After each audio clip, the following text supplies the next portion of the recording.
பள்ளியின் கழிப்பறையில் ஆய்வு மேற்கொண்ட அமைச்சர் தாமோ அன்பரசன் அதிகாரிகளை வெளுத்து வாங்கியிருக்கும் சம்பவம் பரபரப்பை ஏற்படுத்தியிருக்கிறது.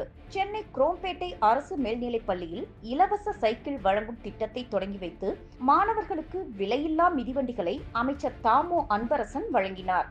அப்போது மாணவர்கள் மேடையில் இருந்த அமைச்சர் அன்பரசனிடம் பள்ளியின் கழிவறைகள் சுத்தமாக இல்லை என புகார் கூறியுள்ளனர். இதனை கேட்ட பள்ளியின் தலைமை ஆசிரியர் உடனடியாக கழிவறைகளை பூட்ட உத்தரவிட்டார். நிகழ்ச்சி முடிவடைந்த பின் பள்ளியின் கழிவறைக்கு ஆய்வு மேற்கொள்ள சென்றார் அமைச்சர்.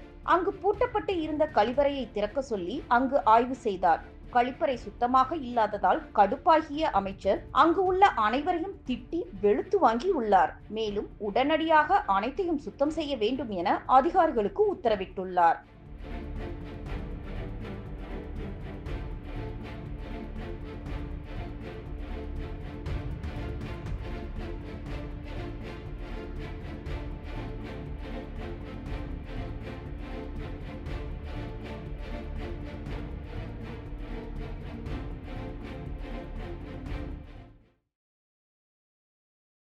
செய்திகளை உள்ளது உள்ளபடி தெரிந்து கொள்ள ரெஃப்ளெக்ட் நியூஸை சப்ஸ்கிரைப் பண்ணுங்க.